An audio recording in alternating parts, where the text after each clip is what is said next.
สวัสดีครับผมพอกันได้แล้วครับก่อนข้ามอีสานบ้านแม่ครับวันนี้ครับเมื่อนี้ผมก็ได้มาติดตามเหมือนเดียวเจ้าพายุทรนงไทยเสียงโยนการเกษตรครับวันนี้ครับ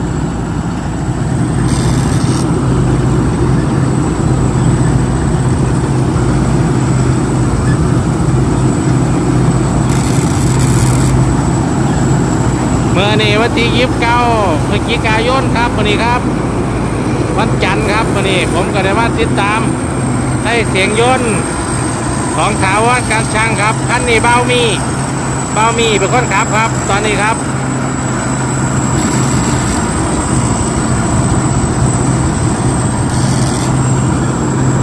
ตอนนี้มาเกี่ยวข้าวเจ้าหน้าปี64อยู่ครับตอนนี้ครับ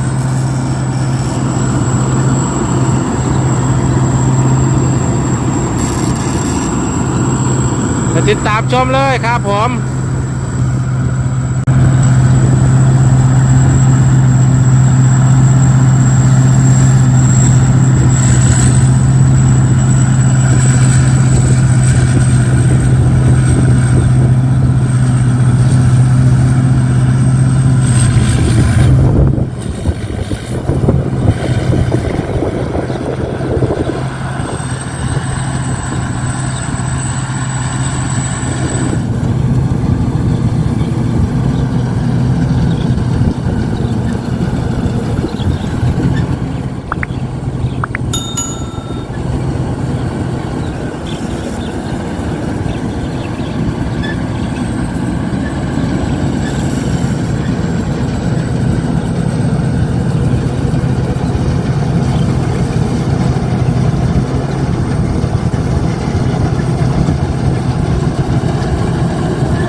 ครับก็จะเริ่าลืมกดติดตามกดไลค์กดแชร์ก่อนค่ำในเด้อครับก่อนค่ำหำน้อยบ้านแม่ครับพี่น้องครับกดกระดิ่งไว้น้ำครับผู้ใดมักรถยี่ห้อใดรถเก่ารถใหม่ครับ แต่ไปว่าจ้างเพิ่นได้ครับ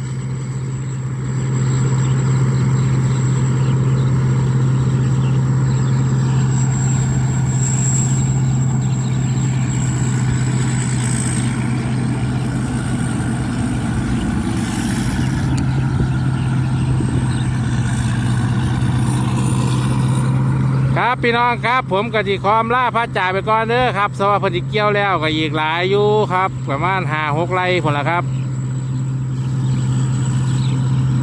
เดี๋ยวไปเบิ้งเพิ่นเอาของขึ้นรถเลยครับไปเลยครับผมครับผมก็ขอให้พี่น้องชาวไทยชาวโลกรักษาสุขภาพร่างกายแข็งแรงเด้อครับเดี๋ยวหนาวเดี๋ยวร้อนเดี๋ยวเป็นโรคโควิดติดโรคโควิด19ครับพี่น้องครับครับไปก่อนแล้วครับผมสวัสดีครับ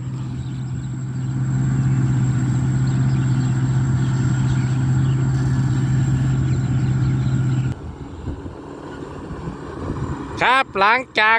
เพิ่นเกี่ยวเขาแล้วเพิ่นก็เกี่ยวเขาไปขึ้นรถเด้อครับเดี๋ยวสิพาไปเบิ่งว่าคันนี้ของผู้ใดครับคันนี้ก็คือเดียวเจ้าพายุทรนงไทยเสียงโยนการเกษตรคันนี้ของไอ้บ้าวมีเป็นคนขับครับตอนนี้กำลังสิเอาเขาขึ้นไปใส่รถ6 ล้อพะเงสร้างครับเดี๋ยวไปชมเลยครับไปครับไปเบิ่งการเอาเขาขึ้นรถครับก้อนน่ะเสียงแจมวนไว้